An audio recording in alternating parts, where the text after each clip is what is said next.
There's a couple things that we're going to talk about, but the first thing that I want to bring up is that this is a study that came out, or a survey that came out in June of this year, and I don't really know where it ranks based on, but I found it rather interesting, and so I think it has definite implications for our profession, but it is according to the CareQuest Institute for Oral Health.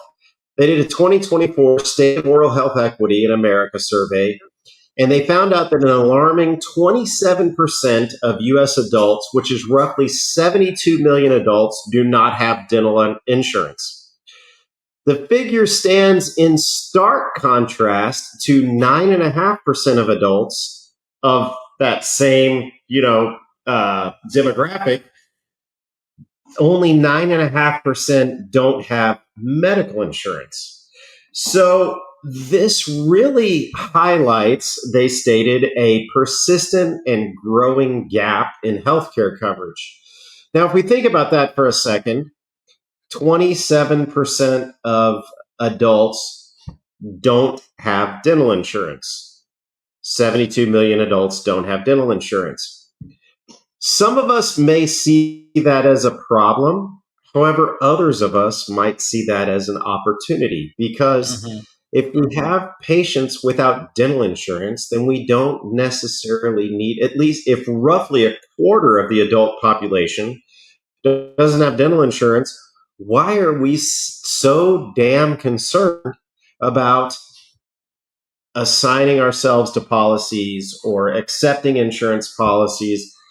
And so what I see coming from this is I see a lot more practices moving towards the fee-for-service model in their own private practice.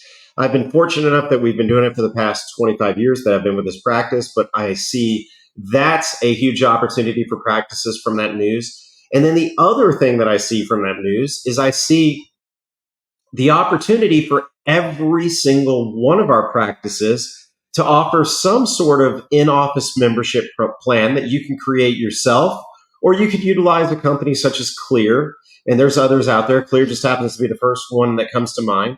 But you could utilize one of those companies or do it yourself and create an in-office membership plan so that you can allow those patients who don't have dental insurance to continue to see you for dental care, offer them an annual subscription fee as well as a discount on services that are provided outside of that annual subscription fee. It's done wonders in our practice, and I think that it could do wonders in any practice. So that's news item number one. News item number two, I think this is fascinating too, and I want everybody to really listen to this because we've been talking about it for years. The headline of this article is "Over-the-Counter Pills Better Than Opioids After Dental Surgery." Now, we've been hearing this for years. I can't tell you the last time I've written a prescription for a narcotic. And I want to say it was I've probably done it 2 or 3 times over the past 10 to 12 years.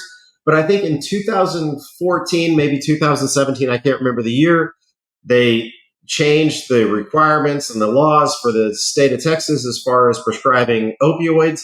And the weekend calls of the people whose prescriptions flew out the window, or the ones that were calling from the nightly motel, or so on and so forth, all of those calls all of a sudden stopped. Now, this study was published in January of 2025, January 5th to be exact, from the JADA, and they recruited 1,800 patients that underwent surgery to remove impacted wisdom teeth. Over the week following surgery, patients took medication every 4 to 6 hours as needed for up to 20 doses. Half of these patients received 5 milligrams of hydrocodone and 300 of acetaminophen. The other half took acetaminophen 5 milligrams and ibuprofen 400 milligrams. The people given the combination of acetaminophen and ibuprofen experienced less pain I think we just went blank for a second. I don't know what happened. StreamYard sucks. But I will say that we have truly proven that acetaminophen and ibuprofen, the combination of those two, which just also so happens to be the formulation of the very popular Advil dual action, is more powerful than the narcotic pain relievers, and patients are experiencing less side effects, better sleep, less pain. That's what we want. And So you don't get I the think the withdrawal proof's in the effect. pudding. That's Thank you. that's the key. Absolutely. Or the addiction potential. Yeah. And finally, this is more of a public service announcement than anything. This is the or the assumption or the announcement we're going to be removing fluoride from the free ebook, and it highlights 80 years of research and practical experience that support community water fluoridation. It's in a question and answer format. It details effectiveness, safety, fluoridation practice, public policy, and costs to help dentists, policymakers, and the general public make informed decisions about fluoridation. Whether you're an ADA member or not, I highly suggest that you download your copy of Fluoridation Facts, the ebook, because I think that we all need to be well informed. We all need to understand what's going on and what's the possibility of being removed, but really, what are the inherent risks or dangers associated with fluoride? So, once again, ADA published that article on opioids. ADA also published the ebook on fluoridation. Once again, I want to thank the ADA. I want to thank Dr. Brett Kessler for his outstanding job at the helm of the leadership for ADA.